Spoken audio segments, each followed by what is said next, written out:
تراوی یہ سنت مؤکدہ 20 رکعتیں، لیکن کئی ہیلو بہانے سے 8 پڑھ کے گھر بھاگ جاتے، حالانکہ کوئی صحیح حدیث موجود نہیں ہے کہ سرکار علیہ السلام نے 8 تراوی پڑھی، اس کے مقابلے میں 20 تراوی پر حدیث سے موجود ہے۔ حضرت عبداللہ ابن عباس رضی اللہ تعالیٰ عنہ کی روایت موجود ہے جو مصنف ابن ابی شیبہ کے اندر موجود ہے، امام طبرانی نے نقل کی اور کئی محدثین نے نقل کی کہ سرکار علیہ السلام نے 20 رکعت تراوی پڑھی۔ امام ابن حجر عسقلانی، جس کا یہ مطلب مخالفین بار بار نام لیتے ہیں، امام ابن حجر عسقلانی، انہوں نے اپنی کتاب التلخیص الحبیر کے اندر نقل کیا کہ سرکار علیہ السلام نے جو با جماعت، بخاری شریف کی حدیث ہے نا، با جماعت نماز پڑھائی تھی تراویح کی، پھر بعد میں با جماعت نماز اس لیے نہیں پڑھائی کہ تراویح فرض نہ ہو جائے، تو 2 دن جو تراویح پڑھائی، بعد روایات میں 3 دن پڑھائی، وہ جو 2 دن تراویح پڑھائی، علامہ ابن حجر عسقلانی لکھتے کہ وہ 20 رکعت تراویح پڑھائی۔ پھر دور صحابہ نے کہ فاروق اعظم رضی اللہ تعالیٰ عنہ نے جماعت کھڑی کی، باقاعدہ اہتمام کیا، کیونکہ اب تو فرض ہونے کا خطرہ ختم ہو گیا، اس لیے تو جماعت کو سنت کہتے ہیں کہ حضور نے فرمایا علیکم بسنتی و بسنت الخلفاء الراشدین المہدیین، تم پر میری سنت لازم ہے، میرے خلفاء راشدین کی سنت لازم ہے۔ فاروق اعظم رضی اللہ تعالیٰ عنہ نے 20 تراویح کا اہتمام کیا، ابی بن کعب رضی اللہ تعالیٰ کو کھڑا کیا، امام بنایا، 20 تراویح پڑھی، عثمان غنی نے 20 پڑھی، مولا علی نے 20 پڑھی، ان کے ادوار میں 20 تراویح پڑھی۔ کوئی اس طرح کی روایت صحیح نہیں دکھا سکتے کہ فاروق اعظم نے 8 تراویح پڑھی، اور صحیح حدیثوں میں موجود ہے کہ 20 تراویح پڑھی ہے فاروق اعظم نے، صحابہ کا اجماع ہو گیا، عثمان غنی نے 20 پڑھی، مولا علی نے 20 پڑھی، اور چاروں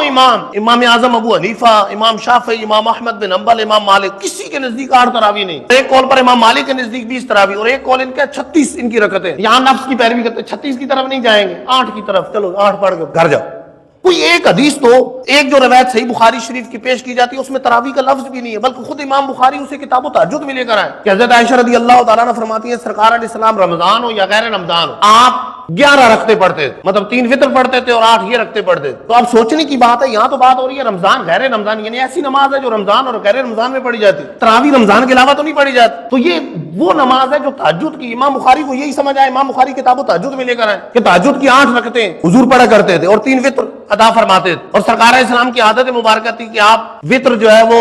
تہجد کے ساتھ ادا فرماتے، تو لہٰذا اس حدیث میں تو رمضان اور غیر رمضان والی نماز کا ذکر ہے۔ بعض لوگوں نے پہلے 1 وتر ویسے پڑھتے ہیں، لیکن رمضان آتا ہے تو اب اس حدیث میں تو 3 وتروں کا ذکر ہے، تراویح کے لیے تو پیش کرتے ہیں، لیکن وتروں کا کیا کریں گے؟ وتر 1 پڑھتے ہیں، یہاں تو 3 وتروں کا ذکر ہے، صراحتاً 11 رکعتوں کا ذکر ہے، 3 وتر اور 8 یہ رکعتیں، تو اب بعضوں نے کیا کیا کہ رمضان میں 3 وتر شروع کر دی، ویسے تو 1 وتر، رمضان میں 3 وتر، حالانکہ یہاں حدیث میں ذکر ہے کہ رمضان ہو یا غیر رمضان سرکار 3 وتر ہی پڑھتے اور 8 رکعتیں تہجد کی پڑھتے، اس کے علاوہ کوئی صحیح حدیث موجود نہیں ہے اس طرح کہ جس میں 8 رکعتوں کا ذکر، اور یہاں مرفوع حدیثیں موجود ہے، یہاں صحابہ کا اجماع موجود ہے، یہاں چاروں اماموں کا اجماع موجود ہے، لیکن اس کے باوجود اس کا مطلب ہے کہ کسی صحابی کو حضور کی حدیث نظر نہیں آئی، ان کو تراویح کی رکعتیں 8 سمجھ نہیں آئی، نہ مولا علی کو سمجھ آئی، نہ عثمان غنی کو سمجھ آئی، نہ